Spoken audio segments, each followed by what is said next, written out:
Welcome to a redhead rewriting reality, presented by multi-genre author Kimberly Sue Iverson, a place where stories are companion to life, where stories become a bridge that connect us all, and conversations feel like coming home. I am your host, Kimberly Sue Iverson, and today I'll be sharing with you a story that's close to my heart. If you prefer to read along or explore more stories, visit my website at kimberlysueiverson.com. This audio experience is intended for an adult audience. Themes and topics may not be suitable for all audiences. Listener and viewer discretion is advised. Now, get yourself comfy and make yourself at home as we explore today's tale. Spread those wings and fly, baby.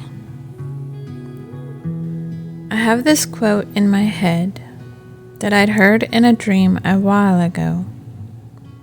Don't see it as your detriment. Use it as your power. I've had that quote in my head today, and I have been thinking about detachment since I spoke on it last week. The word, the action, what it means, or could mean, all of the above. I was talking about feeling very detached from a lot of things almost, more so people, my social connections. Maybe I need to focus on that quote that I'd said to someone in a dream that I don't even recall now. The quote still remains, the dream does not. Don't see it as your detriment. Use it as your power. The quote is basically saying that no matter what we see as wrong with us, different, or off, we should use it as our strength, a power, for our benefit, not detriment. Do you learn slower than another? So what? Use it as your power. Find the benefits in that and use it to your benefit. Find how it works for you to better the way you are and who you are. Find something that only you can do within that space, which another cannot. If we can't speak the best, maybe it's because we can sing better than another, or that is what will help us stand out. We are open about being unable to speak properly, so purposely learn to do better in front of people and discuss how we are. Or build a community of similars who also struggle. Or in general, it's something that helps us be uniquely ourselves. These are horrible examples off the top of my head, but look around.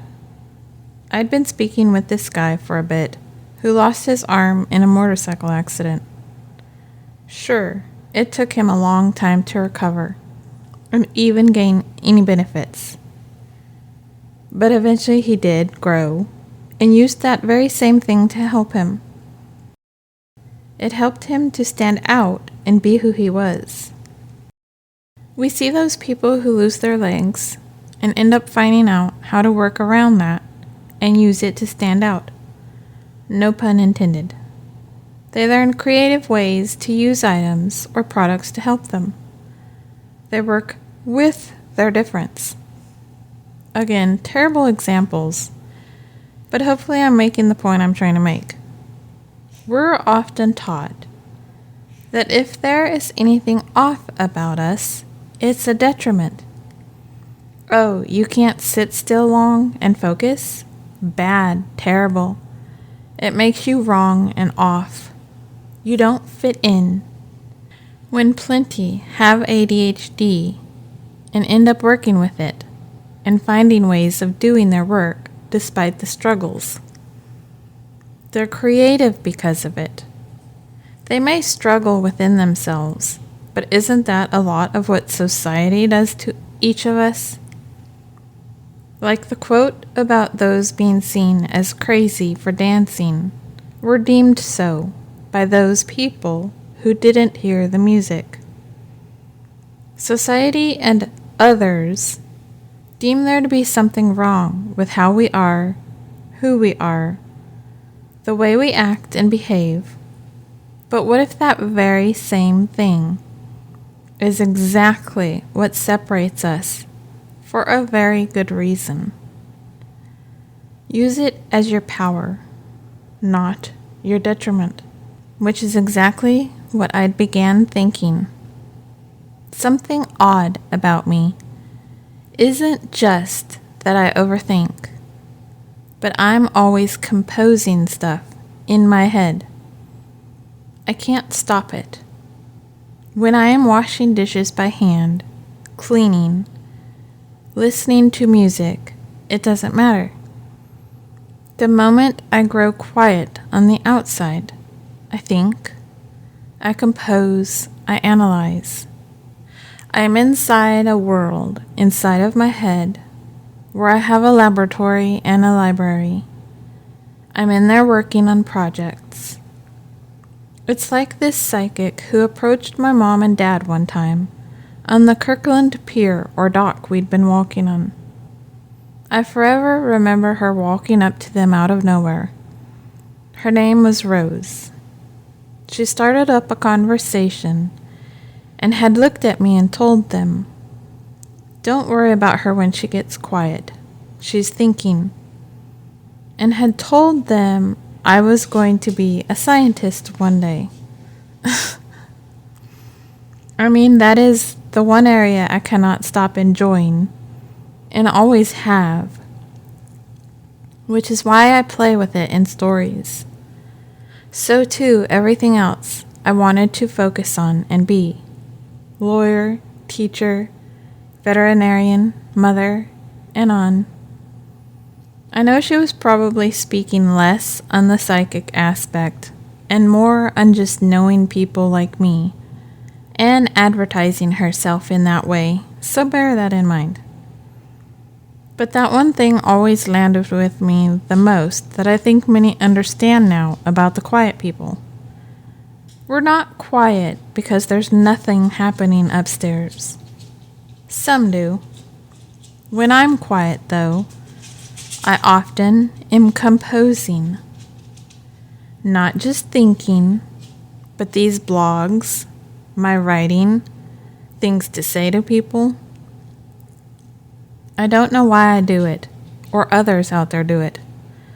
I don't exactly approach random people and go, "Hey, do you compose in your mind all the time?" We are all different and unique in our approach to life, too. My composing is how I work things out and think through problems, dissect events, future or current, past or any. My editor knows this too, and I've written it into a book. She will give me ideas to percolate, and I have mentioned that I do, and eventually something will pop out that I use from it. The story Witness to the Moon is where you see me inject it into a story. When we first meet Mila, and Stefan is talking to her in the kitchen, he says something to her. I can't remember what right now. That she grabs a notepad for, jots it down, and that is all. He asks her what she's doing, and she essentially tells him when she does that, it helps her think about it. She percolates on it. That's what she did, and why. She wrote it down manually on a paper with a pen, and her brain would then catalog that information, and eventually something would come of it. I've said I do that, and that's one of those moments the author injects herself into the character. Not because I purposely did it. It fit her, the moment, and came out. I have said it plenty. When I write, often it's not me planning it out and really breaking it down.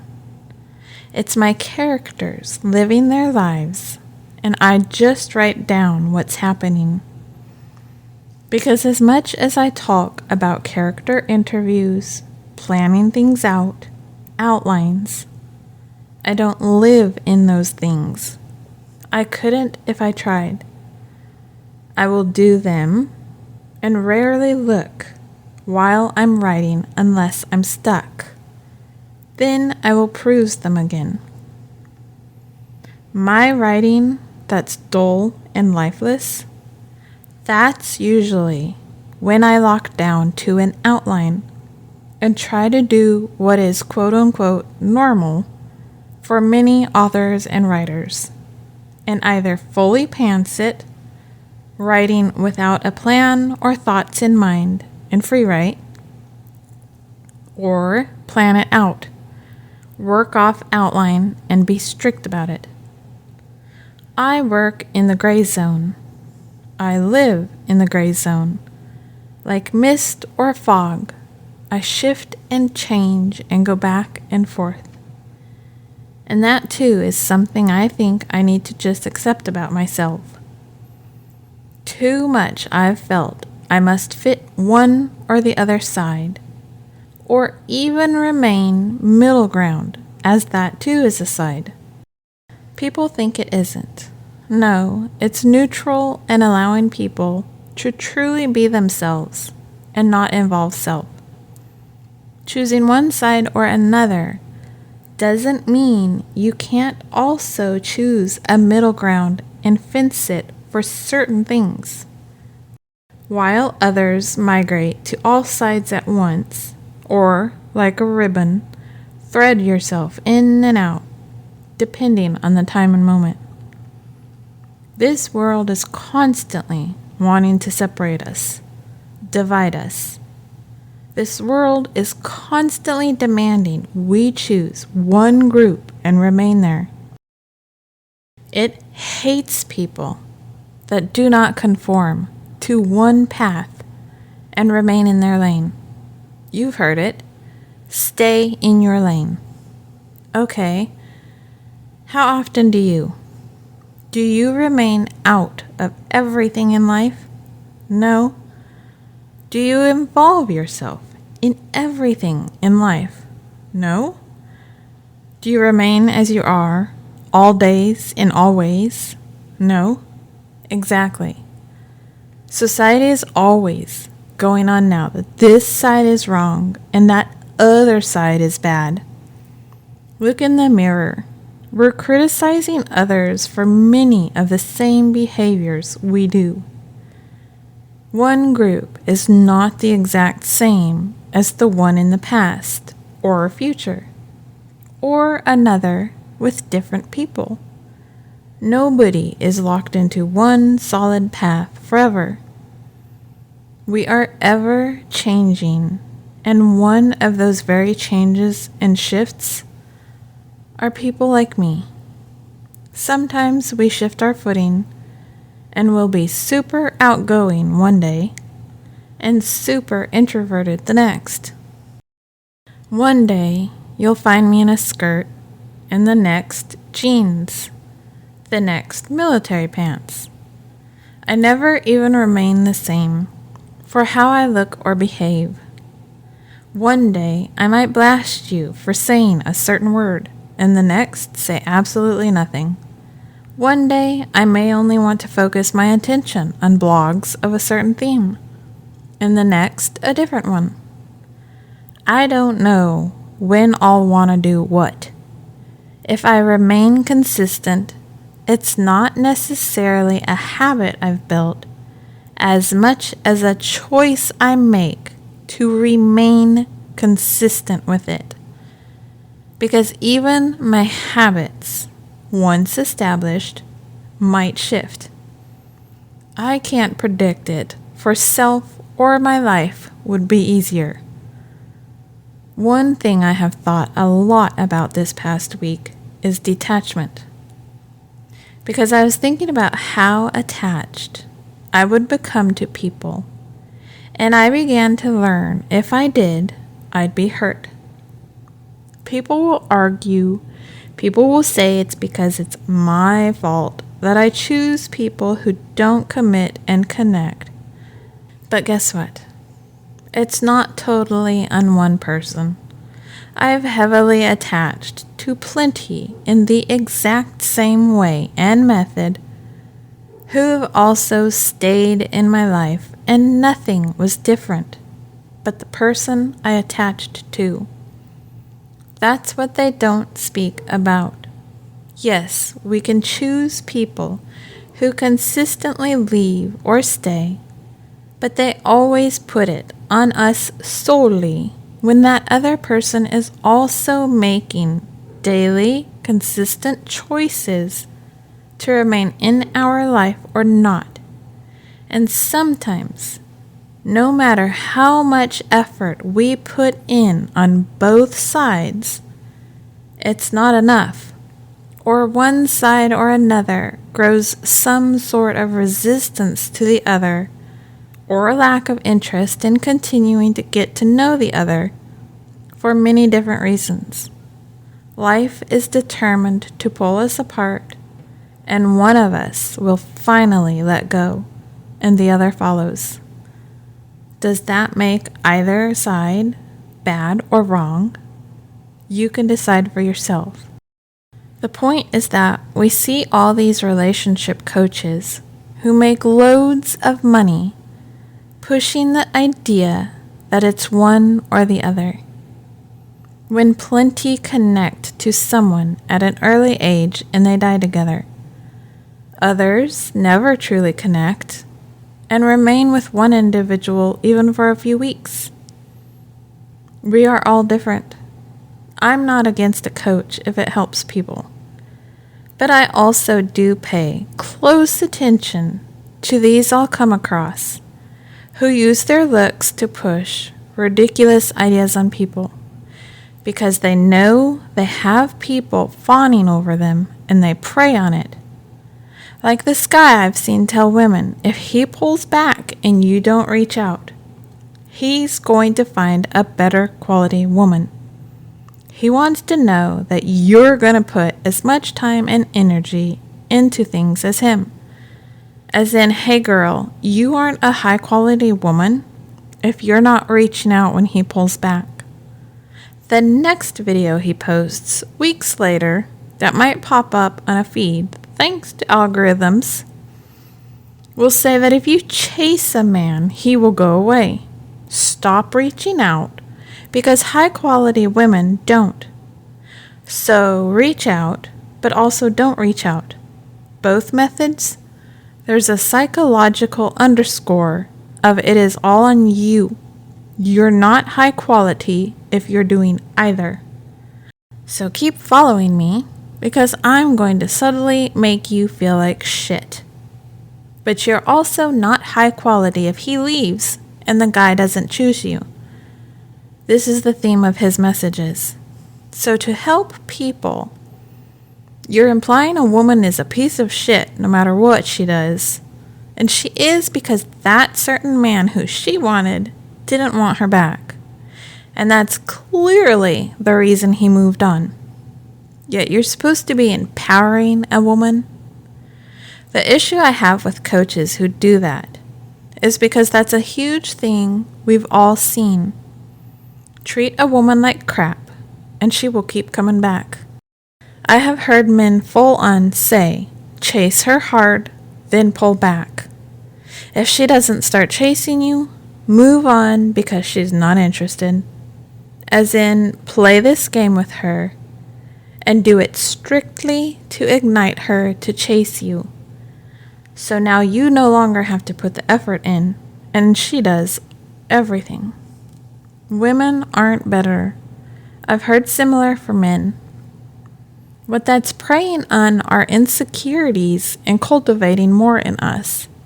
It's creating in us a codependency and neediness for that person to always tell us what to do. And that's something I had to really work on getting back when I was younger and dealt with a similar situation. The thing is with all that, though, is it does sell. The insecure women and men will seek that leader out to provide answers, and they will pay that person and keep on.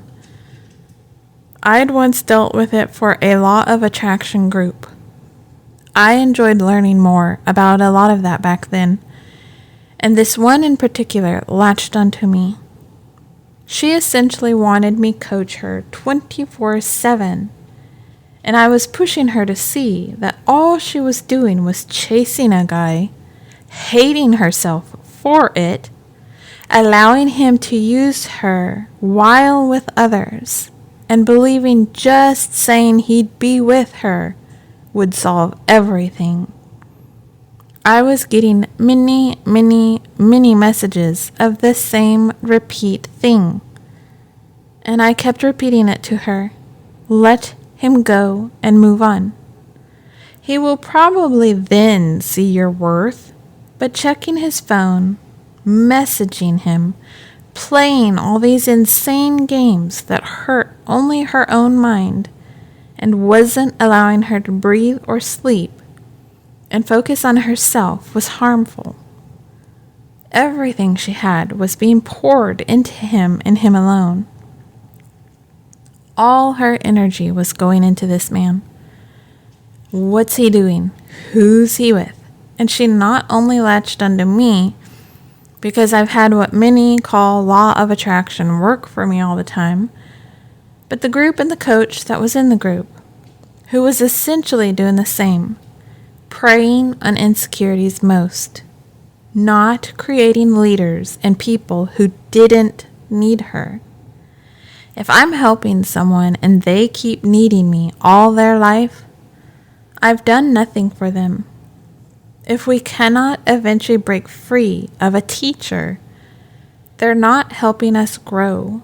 They're creating insecurities and codependency in us and teaching us nothing.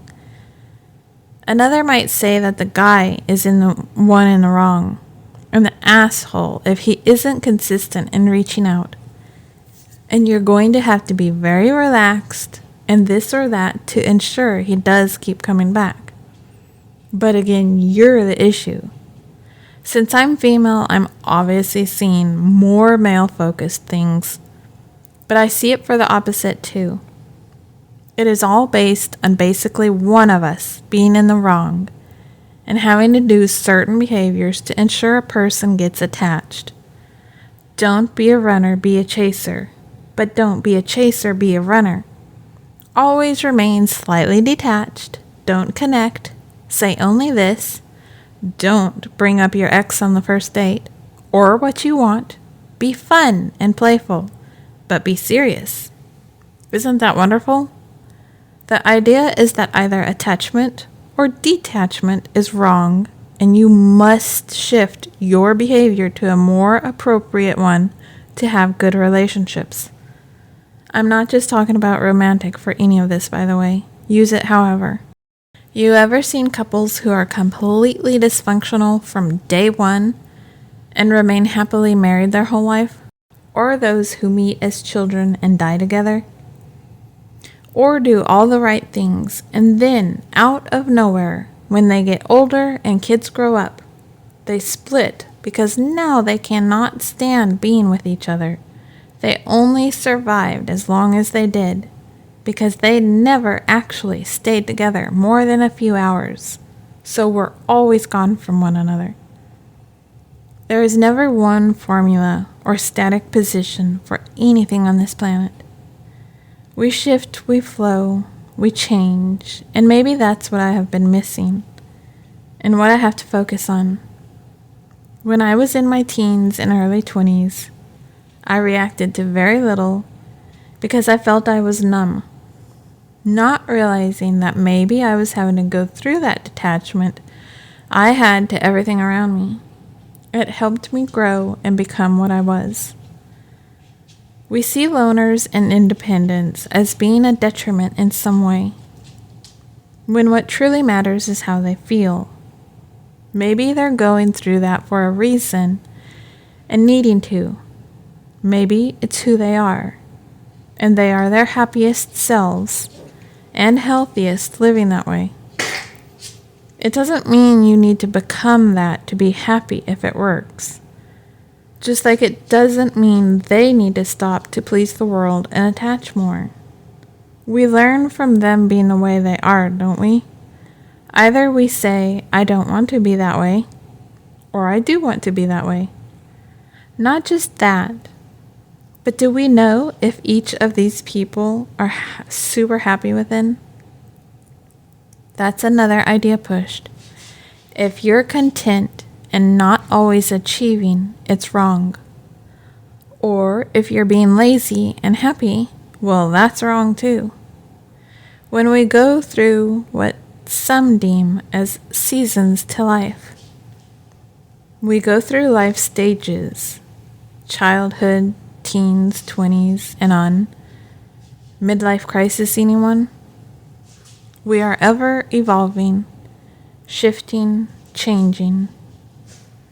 For a moment, my brain told me as long as I run, I'm wanted, because it's what I have seen too much of. There are chasers out there who prefer people only to be not available and always running from them. That too is a thing. If we attract those chasers and they run when we get attached, guess who is in the wrong? Neither. They are going through a space in their life where they don't want a commitment, but prefer to chase, and then it grows boring. I've been through that phase too. It nearly broke me. No, it did break me. I connected to someone who pretended to want attachment. The first man I truly ever chased. He too thought he'd want a commitment. He too thought he'd stay. Many I've come across like him in my life.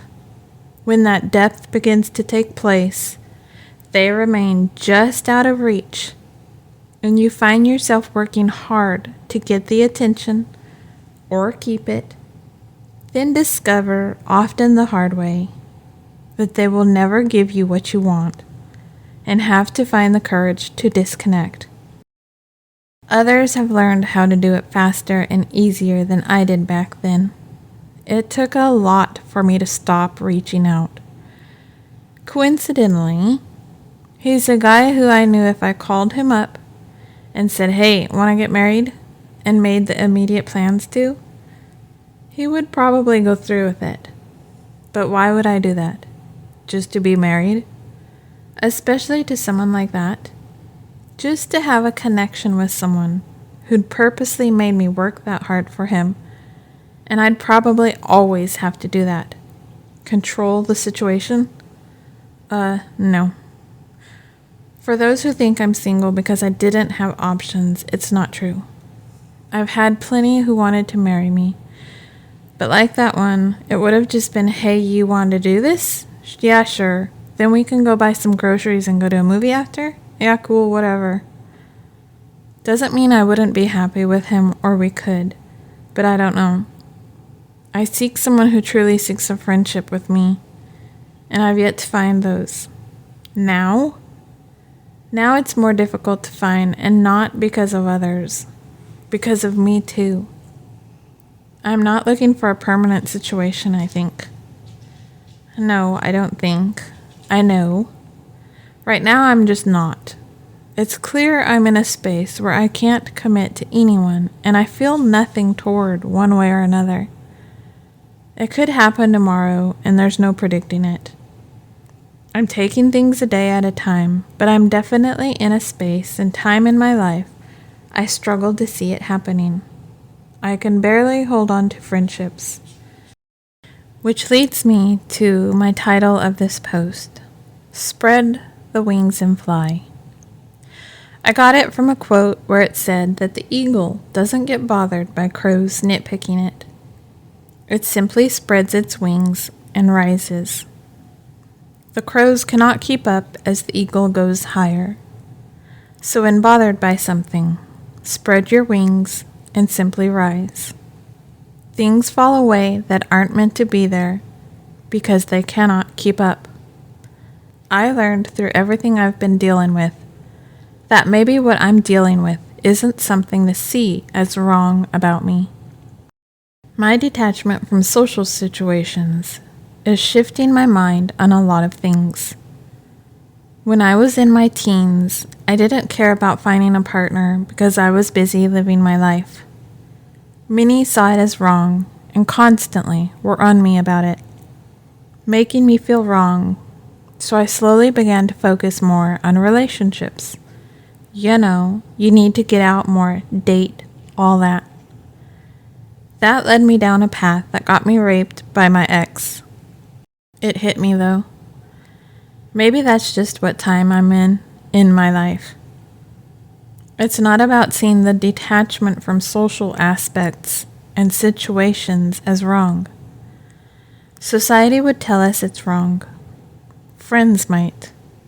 Especially if they're married or always in a relationship and believe that's what one is to do. Have you ever perused comments for people in relationships? It is amazing to me how many people are unhappy. That either have sex out of duty for their partner and hate it, or don't want to be around their partner that much. Plenty are happy in both arenas, but consider that for a moment. Why purposely choose relationships just to not be happy within them? Make a choice then, not to commit. Make a choice to only have male friends. Make a choice to only save yourself for marriage, though you've had plenty of partners before that moment. Whatever makes you happy, do that. Not out of duty and commitment and making the other feel better. Or speak the hell up to your person and tell them, I do not like this, I would prefer this. Why are women especially not being empowered to do so? And those who are speaking up are seen as wrong. Because you want to know what you're going to have to deal with if you are ever in a relationship with me? I have a blunt tongue. Do not ever focus on me if you don't want to know exactly what I think, like, and want. I could be someone who honestly does whatever makes her partner happy. But you better believe I'm going to get a return. It's what has confused many a men I've talked with in getting to know me. And people when they hear I want to please my partner and like to. I say that and they believe it ends there. No. So it makes zero sense to me that too many people are taught not to speak the hell up about what they want. I don't care if someone thinks I have a blunt tongue and it's wrong. I am easily going to also praise you for being an amazing person. It's not me going around telling people they are rude and a-holes. There's a way to be blunt, but also kind, and have manners and know when to be blunt and when to be accommodating. Because gosh forbid we have variety, eh? Nope. If you're blunt, you're only ever an ass. No, sweetie. You're just an ass. Nothing more. Rather than see the detachment from people right now as a bad thing, it's time I start to shift my thoughts around it and say maybe that's what is right for me now. Maybe I'm not supposed to be focusing purely on the friendships and connections in my life, and I'm meant to be a bit distanced because I have great relationships with the people close to me. Last week, my neighbor was finally able to stop by, and we were able to arrange a get-together. Former neighbor, technically. She's become a closer friend these days. Me being detached from social connections and aspects of my life, and her being super busy and her life being filled up works perfectly because we don't need to constantly connect daily to have a great relationship. She's married with a couple older kids, so has a full and busy life. And I'm single and completely alone, save for my dogs, which too many would be wrong and ew at 44, but guess what? I don't have kids. I don't need kids to be normal, happy, or fit in. Maybe one day I will have one. Maybe I never will. It doesn't mean I sit around crying or not having a full life too. My life just happens to not involve having them or a relationship. I have plenty to fill my time and do. And that's something many my age deal with too. Oh, if you're single and older, something is off. I look like I'm half my age. Nobody ever guesses my age right. And I just never found the right partner or had a child because I've been through a lot of things. So that wasn't an option I chose. That's it. End of story. Nothing more to it. When that woman and I can connect, it's not often, but it always feels fulfilling and great, and we have a lot of laughs. It's one of the relationships I've grown these past few years, and always wanted to, but couldn't because of my mother.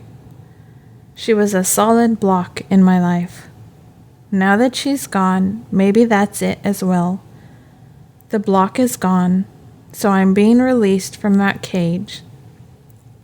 And my spirit wants to simply run free for once to figure out who in the hell I am and what now works for me. I know my best friend is a space that likely won't change. I won't even say that for sure, but we've weathered so much together that the bond is different. We are so open with one another that we're able to grow through those changes. Most of the relationships that work for me, we have a balance of deep, tight, close connection and release, free, easy letting go of one another. Ebbs and flows like anything in life. We are always changing, evolving, growing, shifting, and undulating. Undulating is the word I want to use, but yeah, can sound off. But even that. I have repressed one side of me all my life because of the sexual abuse I went through, and then a mother who made me feel like I was a whore even for looking at a man. I've had people confuse me as one, call me that as insults, imply I was, say I was, and I've always been the complete opposite of all of it. But I've purposely kept myself suppressed so much that I worry over what will be said about me, to me, how people will treat me, and the past 10 years or so has been a struggle for me with severe insecurities because of all that. The more my mom went off on me for the most prudish and trivial things contributed to. I was further and further repressed and shrunk within my shell, insecurity piled on top of insecurity. And I believe it's a lot of what contributed to me purposely attempting to keep myself contained within a box and afraid to show anything about myself anymore. Again, though, I want to be clear that there is a time and place, and not everything was a negative for me. It's all a learning lesson. It's all a reason for us, if we actually look at it fairly and do ourselves justice with that. Not every experience is just a negative. Not every person we don't work out with is a bad person. People do bad things. People do good things too. That's not an indicator of an evil and bad person. Choosing consistently to do negative and harmful things to another person can deem that person evil or bad. If they're aware of it, they like it, it's done without that other person's consent, and it's done purposely to cause harm. There's a lot of variables in those situations that we can argue all day and night on too. Not everything I am or do is bad. We work off shame too much. If you don't follow this path and do this, you're bad. Maybe I've been seeing the detachment as a negative because of society and others in my head, and it's not a bad thing. Since, as I've stated, I might not even be depressed, but just going through a time where I need to feel how I am, and labeling it doesn't help me. Even saying it's grief, how is that helpful? To understand it, maybe. But to live within that label says that if I do anything outside of it, that's wrong. Then clearly I'm not actually grieving and shouldn't say so. Think of others who are truly dealing with it. Not what I think. That's more of those negative folks in my head that we all deal with online, in our lives, or have. The negative naysayers, where they always have to point out the opposite, as if we're dumb for not. Post a meme online that's for a man focus, and someone will have to likely say, women also deal with this. Oh, no kidding? Here I thought this was the one way, only way to ever think about this. I've been good about not dealing with tons of negative stuff online now because it's the bigger accounts that get it. But even that I've held back posting because of being tired, not wanting to deal with it. I'm sure what contributed to that was, again, insecurities from what I've gone through. But if you're not willing to tolerate the severely negative comments and people thinking that you are a total idiot and fool, life itself is not going to be fun for you. It's not just online. I've dealt with it plenty offline.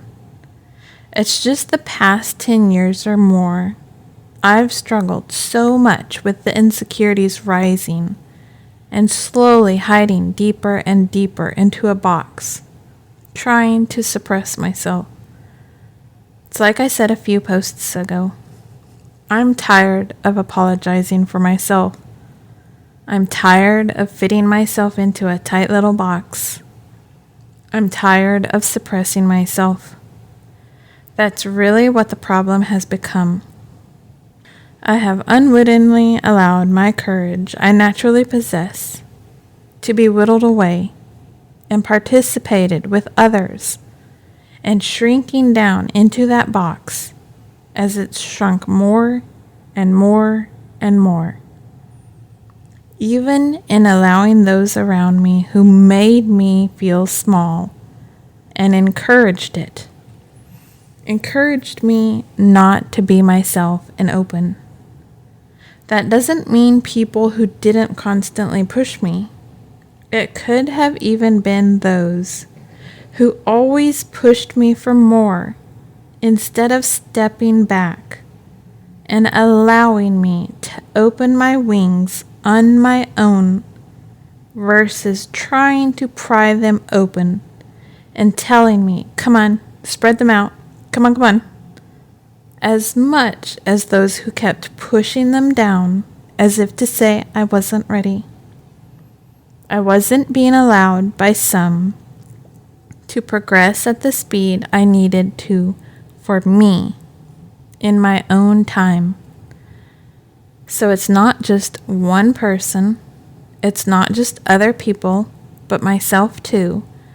It's not just my mom, it's not just life, it's all of it. Maybe I'm in a time where I need that detachment, and it's not wrong of me to not want to focus on anything at my age too that I am supposed to. Even that I have focused on a lot. I am young at heart, but have been allowing those thoughts of, at my age, I shouldn't do XYZ. F that. I'm so tired of it all, because I'm not wrong to focus on myself, nor am I wrong to detach from people and social situations completely. I'm not wrong to be myself. I'm not wrong to be in the season of detachment and even potentially choosing to focus on many at once, not just one or none at all.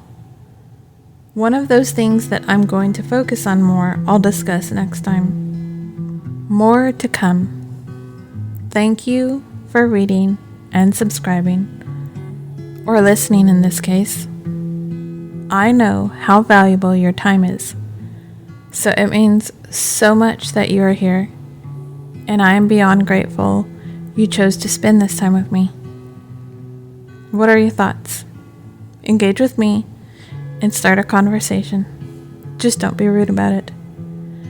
And as always, your shares are so incredibly appreciated. Share with anyone you think may enjoy this. Word of mouth is the best form of expanding the reach, so this reaches the eyes and ears of whoever may enjoy it. My donation link, if you'd like to support this and help keep it going, is ko-fi.com/Kimberly Sue Iverson. That's ko-fi.com/Kimberly Sue Iverson. Every little bit helps. So thank you for your generosity. Remember, apparition weavers, everyone is fighting battles inside nobody can see. Who are you willing to see today? And who are you willing to let see you today? Want a chance for your story to be featured? Whether you're an author starting out, published and want a boost, have a tale of old to tell that has been passed down through family, or just want to share your own life experience, get in touch. Email stories2read@KimberlySueIverson.com. That's stories2read@KimberlySueIverson.com.